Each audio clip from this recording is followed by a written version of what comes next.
Hello everyone and welcome to Passion Talk, an initiative by Times Passion Trail and the Times of India. Passion Talk is a first of its kind initiative to create an inspirational and immersive conversation that connects you with extraordinary voices. These conversations are masterclasses where our experts talk about their craft, the inspiration, the stories, and their passion behind it. Get ready to be inspired. Our passion talk today is about a brand that is awe-inspiring. It is about Address Hotels and Resorts. In January this year, when the world wasn't put under lock and key yet, Dubai's Emaar Hospitality Group celebrated the official opening of its latest project, Address Skyview, in downtown Dubai.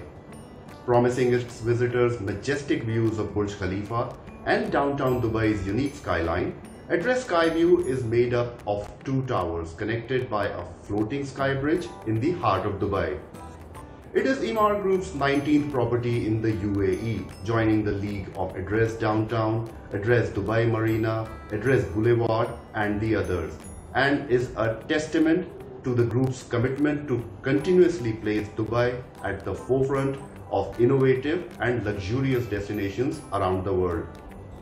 The company's portfolio of hotels, service residences, leisure clubs, restaurants and spas promise multi-dimensional and multi-sensory experiences for the modern global traveler and consumer. Amongst Emaar's prestigious chain of hotels, the most luxurious is Address Hotels and Resorts. The premium luxury hotel line was the first brand launched by Emaar Hospitality Group and serves as a window to Dubai's year-round sunshine, great outdoor lifestyle and cosmopolitan culture. Address Hotels and Resorts are situated in some of the most sought-after locations. Visitors can truly embrace the city's fashionable vibe by checking into any of their property, which are positioned as some of the best lifestyle resorts. The brand also owns and operates Address Residences, which are a leader in the serviced branded residences sector. Taking us on this passionate journey of Address Hotels and Resorts is a man on a mission, Chris Newman. Steering this luxurious enterprise is renowned global hotelier Chris Newman, the Hospitality Group's Chief Operating Officer. Boasting a career spanning more than 30 years, Newman is mandated with driving the strategic growth of the organization through new ventures, expansions and partnerships across the brand's various touchpoints. His motto, Reinvention. He says, you simply can't operate hotels today and definitely in the next 5 years in the same manner they were operated 5 years ago. There's a huge change and it's not a question of tweaking away or cutting hair. For me, it's a case of reinventing the business model, reinventing what really matters to the guest.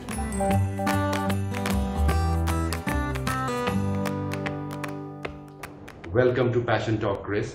Thank you. It's a pleasure to be with you. I think this initiative, Fashion Talks is a fabulous forum to give people like myself the opportunity to come and talk about their business and talk about what's happening. So I think these kind of forums, particularly these times, really help link people together, bring people together and to show what is really happening out there in the world. And so, congratulations on a great forum.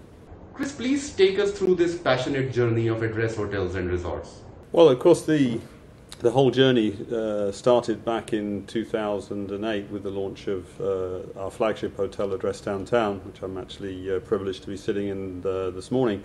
And really the journey started there and it continued as part of the overall strategy of Emaar Properties as a company, because of course Address Hotels and Resorts was playing a key role in the overall sort of real estate development strategy of Emaar Properties.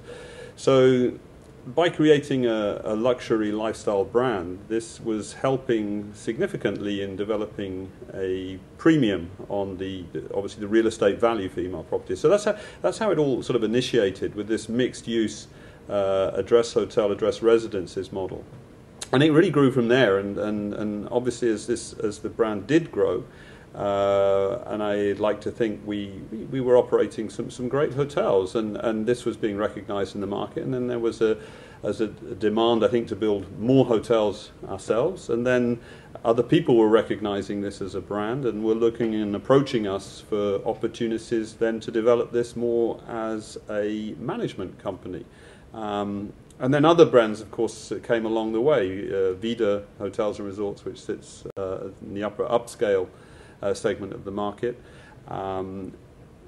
which again is catered for something rather different in what can be sometimes a bit of a cluttered space in the market there.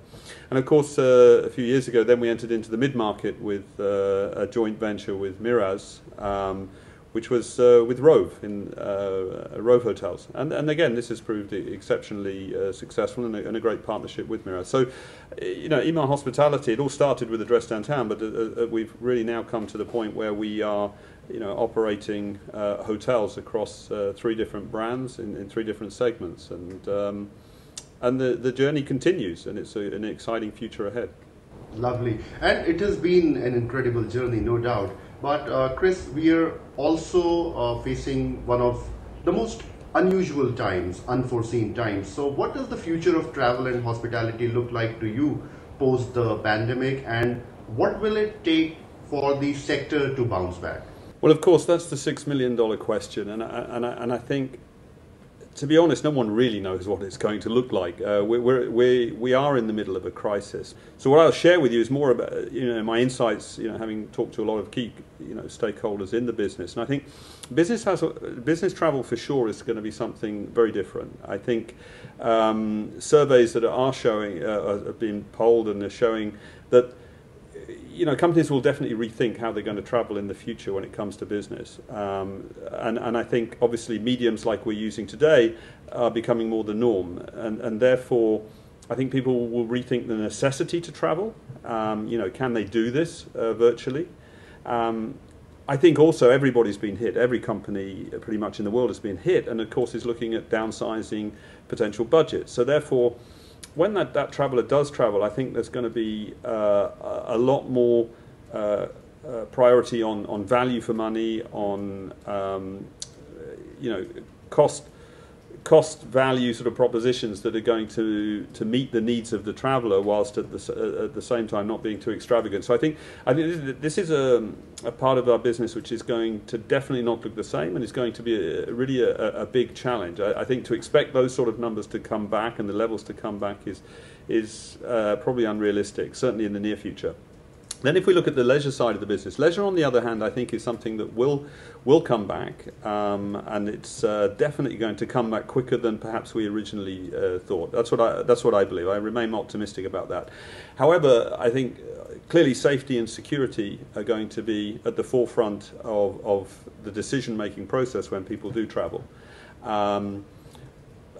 But that said, I think when you look at trends already that's happening around the world, people we're social beings. I mean, we crave interaction, we crave travel, we crave adventure.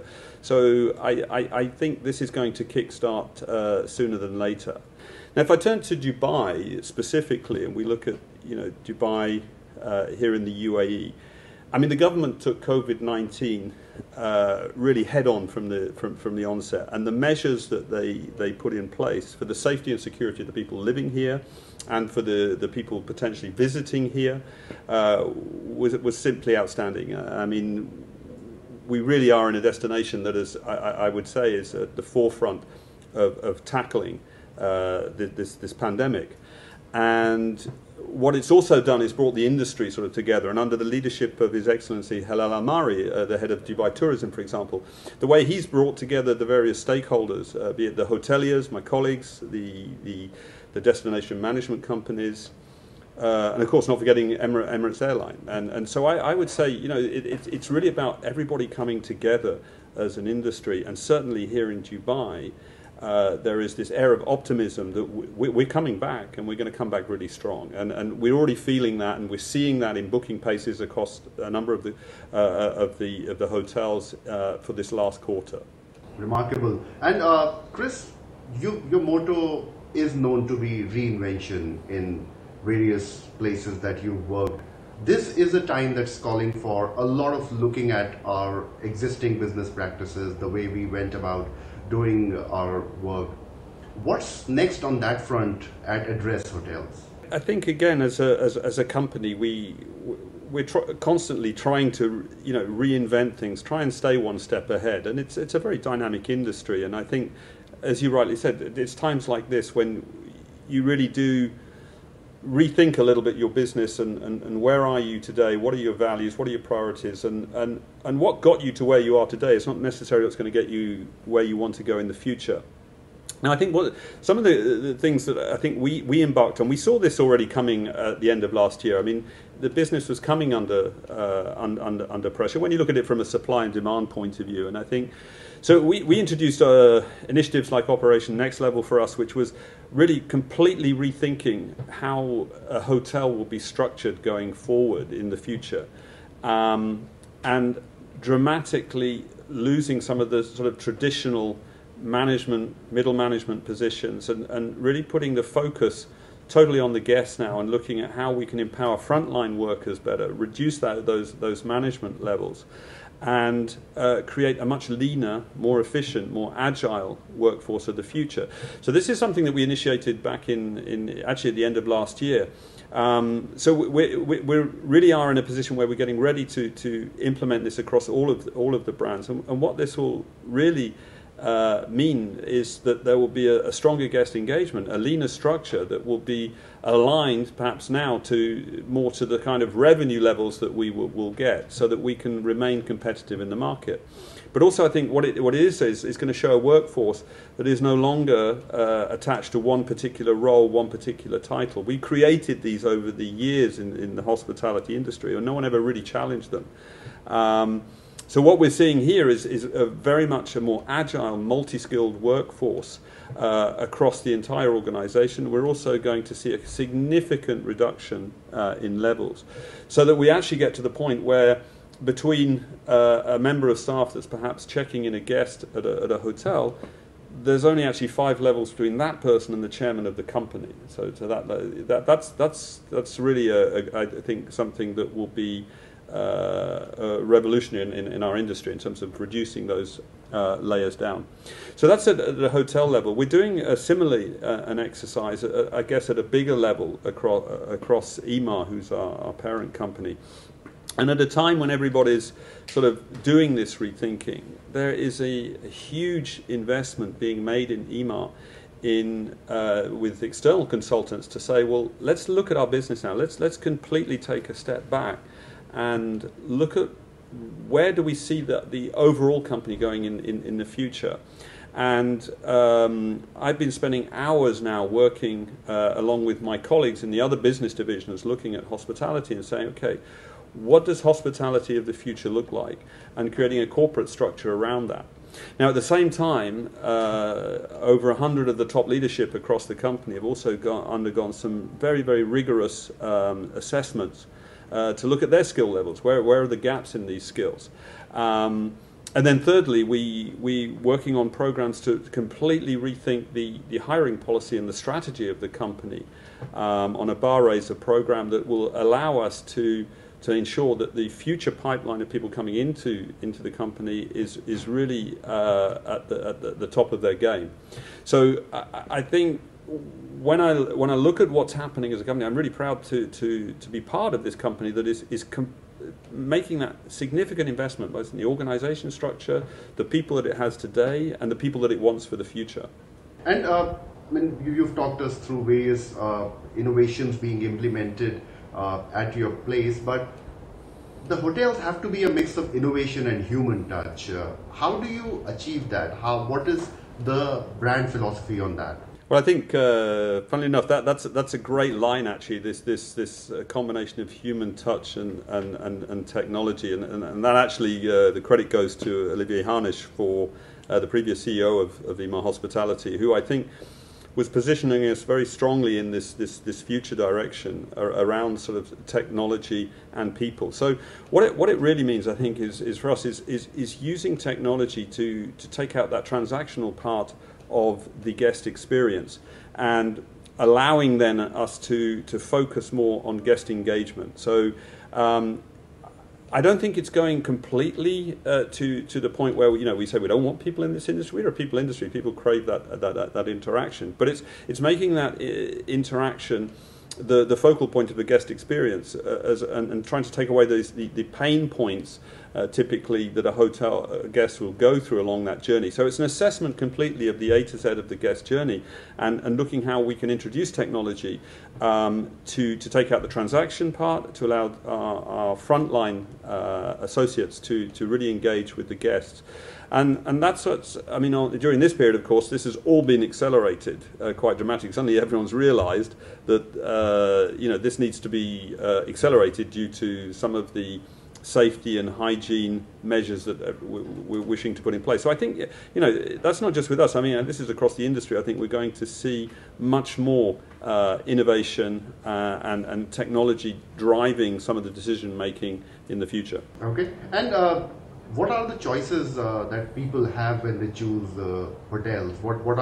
What are the reasons people choose address hotels and resorts? What's been your experience and observation over all these years that you've been with them? I think I would say really, we can talk about lots of different reasons, but fundamentally, I think when people are searching for hotels to stay, location is always one of the primary decision makers, and I think we are blessed at Address Hotels and Resorts with, of course, having iconic locations. That's the start. And so location, I think, is everything when it comes to that initial, search and decision making. But then, of course, it's all around the guest experience. Once you've got the location, you've seen where you want to stay, you then start looking and scrolling down, saying, well, okay, let's look at the feedback from previous guests, what people are saying about the experiences that they've had. And so ultimately, it's around the guest experience as a close second. And I would really close it at that. I think having a great location with an exceptional guest experience, and of course having it at a price point whereby you are matching or ideally exceeding expectation versus price is ultimately what goes behind that decision-making process. And I think that would be the same anywhere in the world. But of course, here in Dubai, we've been very, very fortunate because yes, we have some of the best locations in the city across all the brands. Okay. And going forward, there are a few buzzwords that travelers now use to decide the property they'll be staying at: sustainability, environment friendly. Take us through that aspect being practiced at Address Hotels. And how do you feel that your properties fare on that parameter? I think this is something that is not just within our industry, and is not just within the Middle East or within Dubai. This is a global issue that needs to be tackled by everybody. And I think our industry obviously has a key role to play in that. Back last year, Dubai Tourism had really set and taken on this issue and set a standard for the industry in general going forward. And without reinventing the wheel, these are all measures that the industry now is following here in Dubai. So we've taken this on as well. Because we have two areas to look at here. One is obviously operating hotels that we have and the measures that we're putting in place, and then you have obviously the future builds, whereby we can sometimes, as we're designing hotels and looking at new projects, we have the foresight now to look at how we can make them more energy efficient, particularly, and better use of space. But for existing hotels, typically, like many of my colleagues in the industry, we've replaced the single-use plastics, particularly in the bathroom amenities. This is something obviously now that is becoming the norm across the industry. So replacing the bathroom amenities across all the brands, so that we have recyclable and larger containers for dispensing. In addition to that, we look at obviously single-use plastics in general and putting in all the measures that we can look at being able to reduce all those single-use plastics. And of course, bottled water in somewhere like Dubai is something that's one of the most challenging. And it's, again, with us, we're working with a large international company to look at how we can actually create our own bottling facility, given the number of hotels we've got across a relatively small geographical area, how we can become again self-sustainable on this front. And again, the list goes on to in terms of small areas, but it's something that, I mean, every little bit certainly goes that way. I mean, we were also involved in pioneering one of the food wastage projects again, which was initially a government initiative that we were supporting wholeheartedly, which was reducing by 50% the food wastage within the hotels. So a number of initiatives that again align to what you buy and are doing, and the government are doing in terms of initiatives to look at really repositioning sustainability at the forefront, definitely of the futuristic projects that we have and the industry in general. Incredible. And hygiene and sanitization and these measures are going to be top on the minds of travelers now. What's happening on that front? So what we started right at the beginning of the crisis, this was obviously going to become a really important issue going forward. It was very obvious. So specific to that, we actually partnered with a company here in the Middle East called Boyka. We actually invited them in to stay at our hotels and to take us A to Z through our existing guest journey, from the moment that you arrive outside the front of the hotel to the moment that you leave the hotel, and look at every single touch point. And together with Boyka, we looked at all the measures that we could implement across that journey, from allowing now away from valet parking to self-parking, to seamless tickets on the technology on the valet parking apps if they still want to valet park, to then having the sanitizing booths that you walk through as you enter into the hotel, to the heat detecting cameras that are in all the points around the hotel, to then obviously the sanitization program of the rooms. Again, looking at a touchless and contactless experience from the moment you check in all the way to your room, in the restaurants, etc. So we really reinvented every point first, and that was the most important thing, was to do that quickly, and that was quite a significant exercise. The second step we did is we then invited in Bureau Veritas to actually certify those measures, because I think this was a peace of mind, I think, for more once you've had that certificate. Most important, I think, is putting the measures in place, but then having that certification. So Bureau Veritas will certify all our hotels, and have already started with the address downtown here. All these measures are in place. And then the final thing that we have initiated is a partnership here with King's College Hospital, which is a very unique program between Address Hotels and Resorts and King's College Hospital, to allow that peace of mind for when eventually people do come back into Dubai, in the event that anything should go wrong with their health during their stay with us, that we have the peace of mind and the measures in place to ensure, with one of the world's leading hospitals, that they will be well taken care of. So I think that's just really important, that we have these measures in place, they're certified, but also in the event that something goes wrong, that we can make sure that the guests are well taken care of.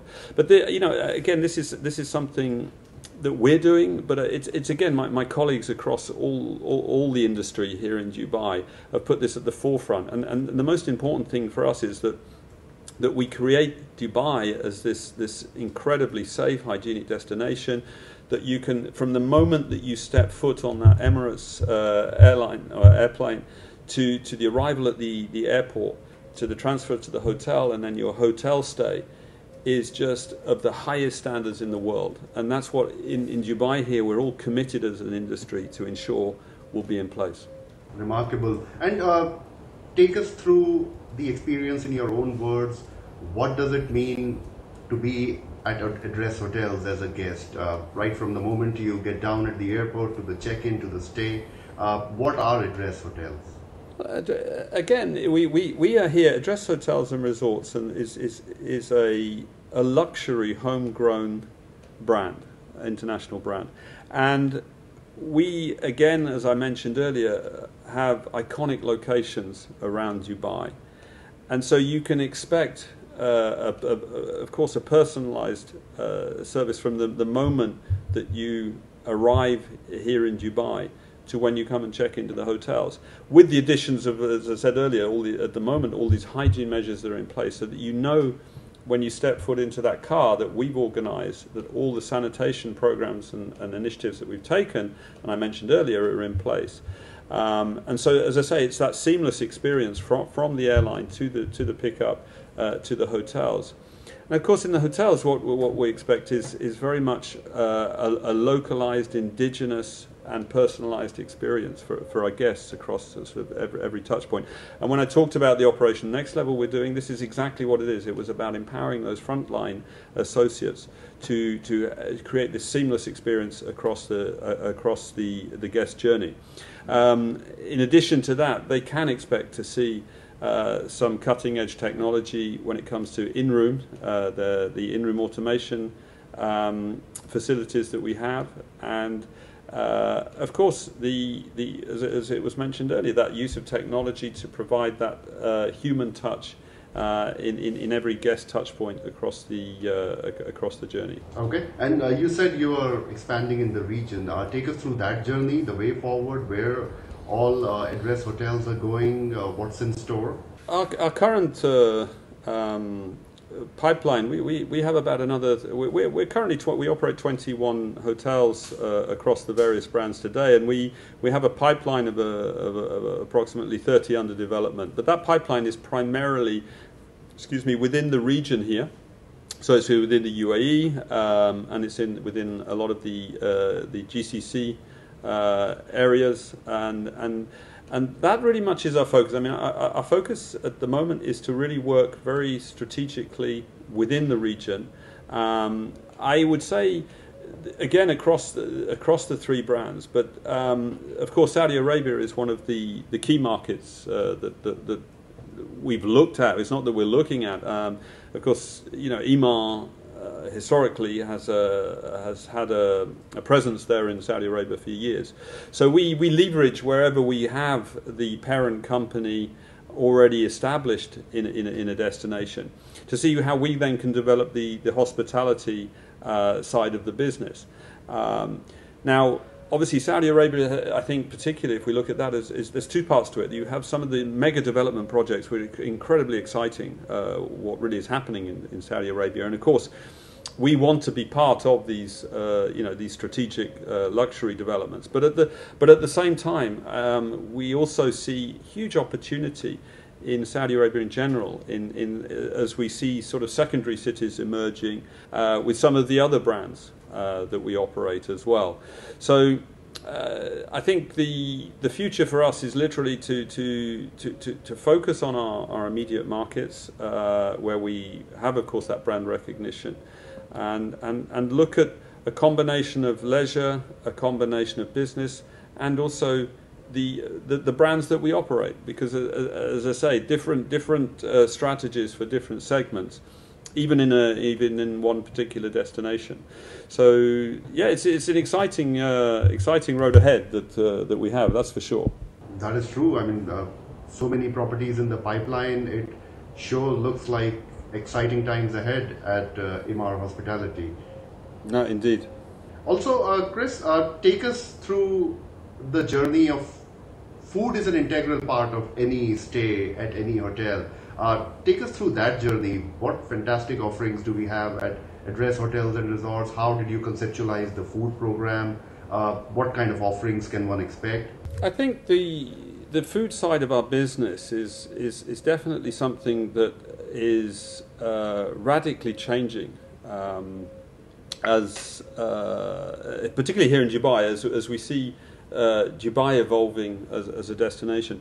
I mean, if you go back a number of years ago, of course, traditionally the food focused very much on the hotel offerings that were available in the market, and that's where most people, including, of course, the population of Dubai, were sort of navigating to and focusing on.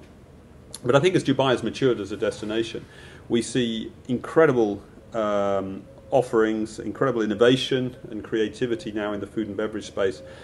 Dubai as a city, I mean, it's a culinary sort of adventure here in Dubai now compared to maybe a number of years ago. So the offering is very different. And that means that the hotels have definitely had to tailor-make their offering in conjunction with that, and think how are we going to maintain relevance in this space and offer an exceptional experience. Now that doesn't always mean doing it yourself. So if you look at our hotels, particularly at Address Hotels and Resorts, what we focus very much on is a fabulous social space within the lobby, the reception area.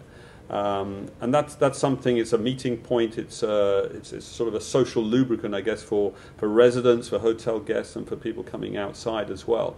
So this is always important to us to operate. Then we look at, obviously, what we would traditionally, where people have breakfast, where people will also then look at sometimes a half-board option of a dinner as well. So here we really rethought that what was known as the sort of all-day dining concept, and turned it into very much a residential feel that is of a space that is operating 24 hours a day, which gives a really great diverse choice of offerings to our guests. But then when we go outside of that, what we now do is we do a lot of partnerships with other third-party operators. You look at you talked in the beginning about the new Address Skyview. So we partnered with C'est la Vie for the restaurant on the roof of the restaurant of the hotel. Sorry, and they operate that restaurant space, and they're a global professional operator that gives an exceptional, renowned experience in such iconic destinations. So by us partnering, that's a good example of us partnering with such a leading restaurateur in the business. This can only add to the guest experience. So you can expect exceptional culinary experiences, but they're not always with us. They're with our partners that we choose to operate with.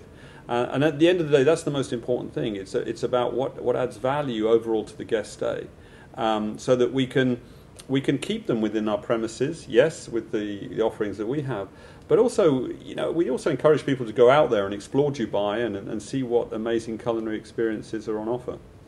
Incredible. And one amazing thing on offer by Emaar Hospitality are address residences.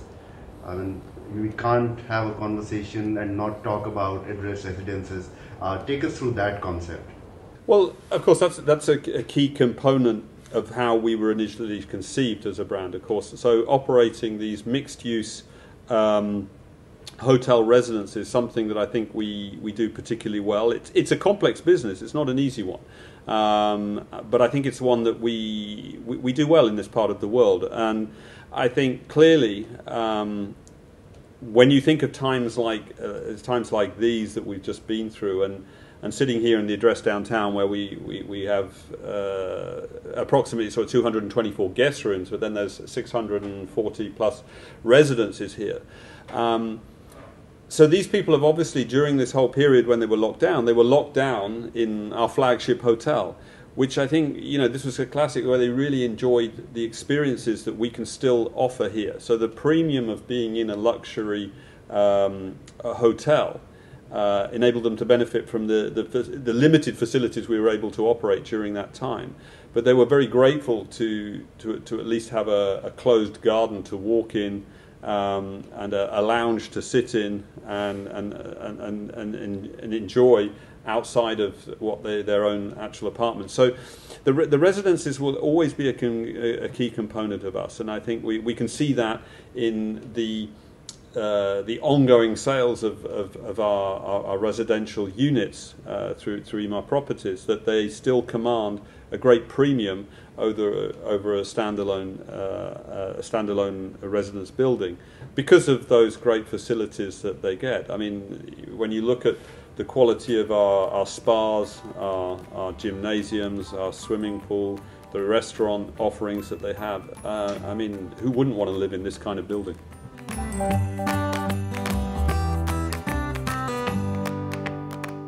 Thank you, Chris. Thank you so much for your time. And that's exactly what Passion Talk is all about. First of its kind, immersive conversations that connect you with extraordinary voices. Thank you so much for taking time out, Chris, and talking to us at Passion Talk. We wish you all the very best. Thank you.